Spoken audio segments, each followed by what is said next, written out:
Olá, hoje vamos fazer um trabalho mais tranquilo. Hoje nós vamos falar novamente de histórias e metáforas e ditados. Eles são muito mais que verdades eternas, trazendo mistério, informação. Elas sempre existirão. Quem de nós não lembra de alguma história da infância ou da adolescência? Jesus falava através de parábolas. Suas mensagens viajaram através dos tempos. Quantos mil anos ensinando a humildade, o amor, a fraternidade, a caridade. Histórias trazem sabedorias, filosofia e moral para as nossas vidas. História nós as escrevemos todos os dias, a cada novo dia. Todos nós escrevemos uma página de nossa história. Todos nós somos contadores de história. Não? Claro que sim. Você chegou para alguém e perguntou: como vai você? Como foi seu dia? E a pessoa começa a falar: ah, o meu dia foi assim, depois eu fui ali, fui ao mercado, fui ao médico, fui dar um passeio. E ele está contando a história do dia dele. Não, é uma história, não é? Então, todos nós somos contadores de história. Qualquer dia desses, que nós pudermos fazer uma conversa ao vivo, vocês vão me contar, cada um pedacinho da sua história. Ou podem deixar aqui nos comentários uma parte da sua história. E quem sabe, com um trechinho da história de cada um, a gente possa fazer uma belíssima história. Vamos? Então tá. Hoje eu vou contar mais uma história do livro Abordagem Ericksoniana para um Inconsciente Informado, do Stephen Paul Adler. A história de hoje é brócolis. Quem não gosta de brócolis? Tem muita gente que não gosta. Eu aprendi a gostar. Então vamos começar. Você é minha última esperança. Já estive em 7 outros terapeutas e todos fracassaram. Eu não posso continuar dessa maneira. Eu estou tão deprimida. Todos eles falharam comigo. Ouvi dizer que você pode ajudar. Você trabalha com o impossível. Nem sei o que vou fazer se você não conseguir me ajudar a sair da minha depressão. Eu tenho estado tão deprimida, muito deprimida, durante anos. Você pode me ajudar? Sei que você não pode responder a esta pergunta, mas você pode me ajudar? Meus amigos estão tão cansados da minha depressão, de quanto estou pesada. Eles fogem de mim. Eu me arrasto por aí, porém nada tem nenhum sentido. Quando não estou no trabalho, me sinto como uma pedra afundando para o fundo de um mar sem fim. Tudo parece sem propósito. Eve era uma mulher de negócios de meia idade, muito bem-sucedida. Se vestia de uma maneira bastante elegante. Tinha uma presença forte e assertiva. Dirigia uma pequena empresa com um pouco mais de 60 funcionários e vendas de aproximadamente 25 milhões de dólares por ano.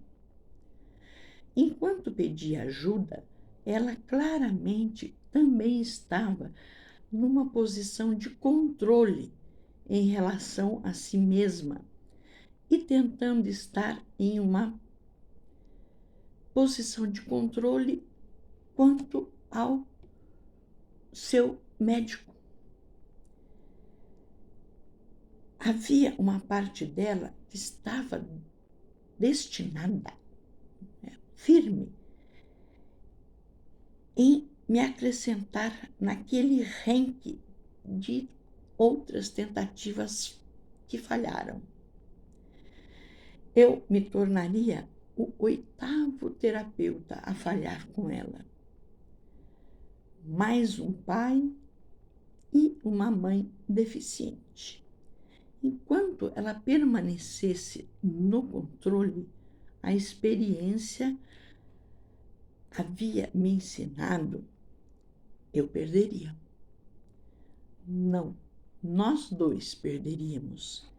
Eu fracassaria e ela manteria a sua depressão, tornando-se incompetente, quando não impotente.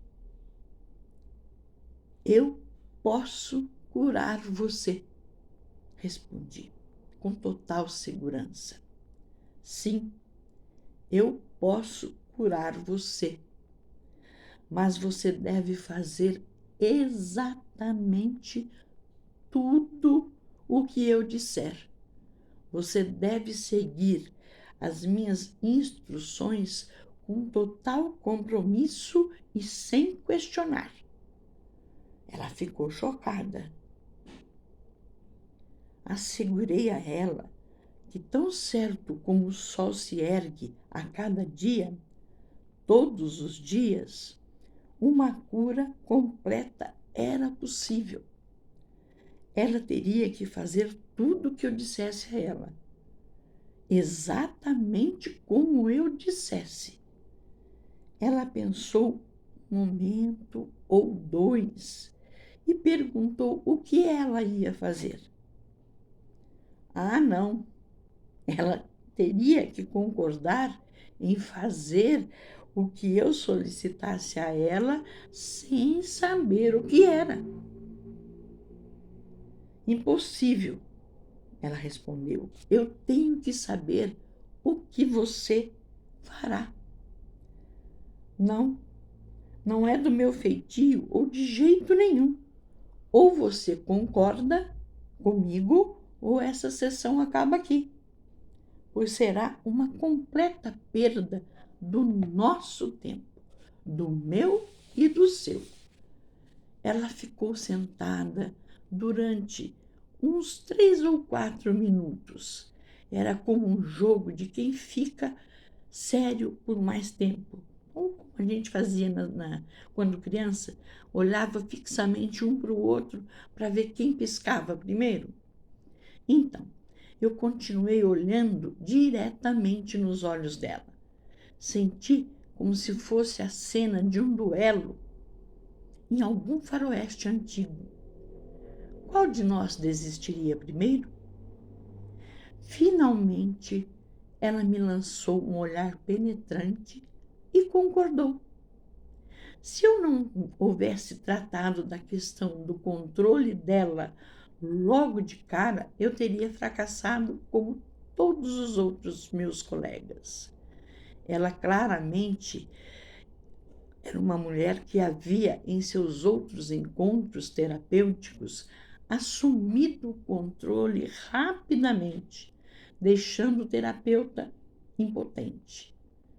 Erickson sempre recordava aos seus alunos que, ao mesmo tempo que eles deveriam proporcionar um contato com empatia com o cliente, no nível mais básico, o terapeuta deveria manter o controle da sessão, no sentido de permanecer a cargo da sessão.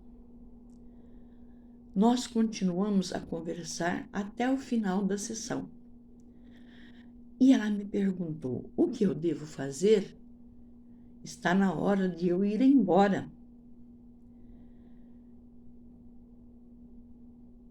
E você ainda não me disse o que eu devo fazer. Oh, eu disse distraidamente. Você, quando sair do consultório, vá diretamente para o supermercado e compre um grande maço de brócolis. Coloque-o, um brócolis, na sua bolsa e carregue-o por aí, por onde você for durante a semana, e traga para a sua próxima sessão. O quê? Ridículo esta coisa. É a coisa mais estúpida que eu já ouvi um terapeuta dizer. Ah, você concordou exatamente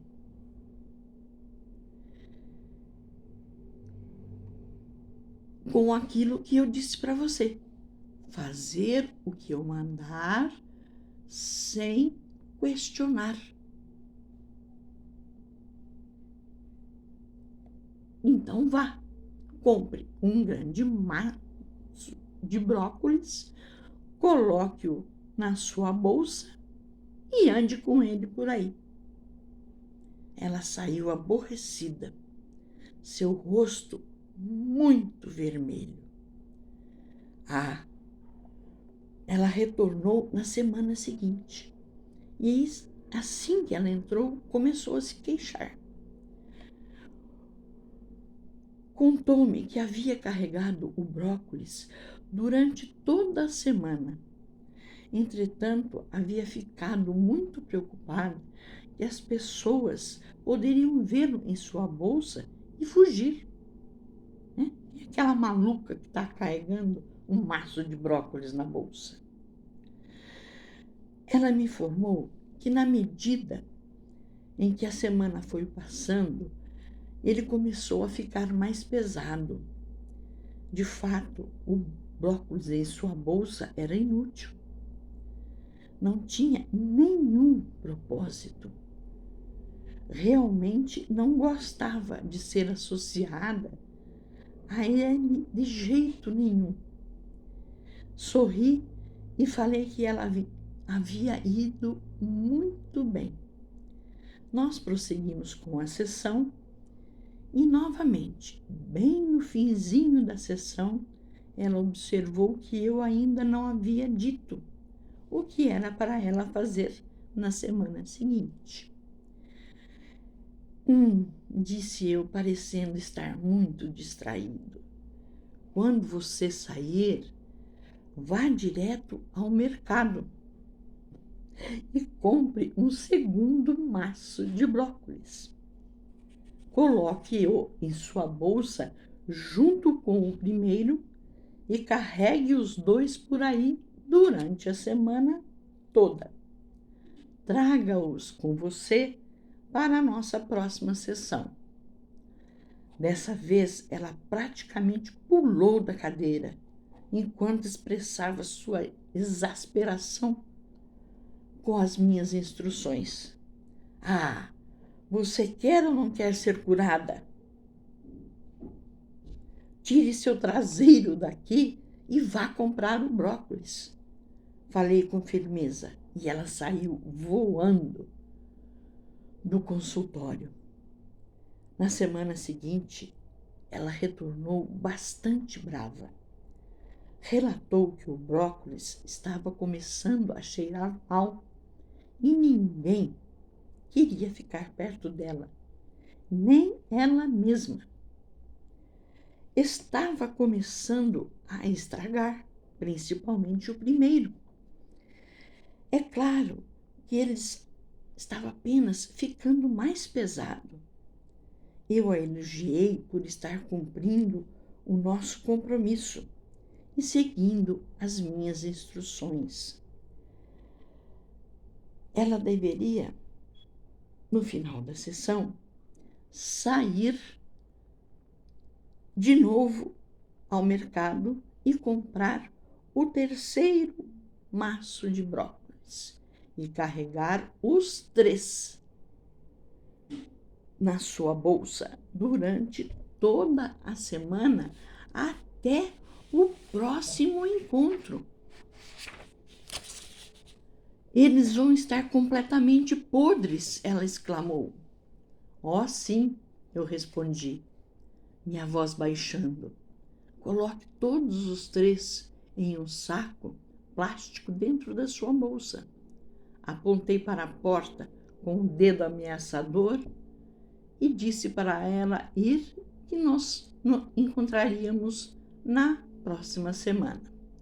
Na semana seguinte, ela voltou e estava soltando fumaça. E eu joguei tudo fora. Eles fediam, estavam apodrecendo e eram pesados. Ninguém queria se sentar ao meu lado. Nem eu conseguiria suportar ficar perto de mim. Eu joguei fora. Joguei fora, fora, ela disse enquanto batia os pés. E isso então terminado. Foi estupidez arrastá-los por aí. De fato, eles haviam ficado tão ruins que se transformaram num líquido gosmento verde que começou a vazar por toda parte. Ela continuou e continuou. Eu esperei que ela acabasse de soltar os cachorros e disse a ela: Você está deprimida? Perguntei-lhe em voz suave e gentil. Houve um silêncio. Mais um silêncio. Eu simplesmente fiquei sentado. Não, ela disse. Não. Oh! Nós ficamos sentados em silêncio. E então ela começou a falar sobre alguns eventos importantes da sua vida. Não houve instruções adicionais quando ela saiu da sessão. Ela retornou na próxima semana, sorrindo, com uma leveza que eu jamais vira e que provavelmente nenhuma outra pessoa vira em anos. Eu entendi, ela me disse. O brócolis era a minha depressão. Ele não servia a nenhum propósito. Eu apenas havia me acostumado a carregá-lo por aí. As pessoas fugiam. Estava apenas ficando cada vez mais e mais pesado. Eu carregava isso, se referindo à depressão, durante tanto tempo. Não conseguia nem ao menos me lembrar porque eu arrastava isto por aí para início de conversa. Não tinha serventia, apenas me atrapalhava e me alienava de todo mundo, inclusive de mim mesma. Ah, entendi. Eu sorri e respondi: quanta análise! Eu pensei que fosse apenas o bom e velho brócolis. brócolis, apenas brócolis. Os principais componentes da sua depressão sumiram, desapareceram. Nosso trabalho havia terminado. Porém, com sua energia renovada e com mais um ano de trabalho, os fatores traumáticos foram trabalhados e ela ficou contente e feliz com sua nova vida. Nós descobrimos muitos novos recursos e alguns antigos já adquiridos que ela poderia usar quando uma situação de sua vida se tornasse difícil para ela. A probabilidade de que ela viesse a sofrer de um episódio de depressão grave no futuro desapareceu da sua existência. Essa abordagem foi, por um lado, muito mais diretiva do que eu gosto. Mas simplesmente ela associou o brócolis à sua depressão. Ela carregava aquele brócolis tão inutilmente quanto carregava a sua depressão. E todas as vezes em que você vir um brócolis, sua mente inconsciente se lembrará de não se esquecer de se lembrar dessa história. E vamos juntos nessa caminhada até o infinito. Até o próximo vídeo.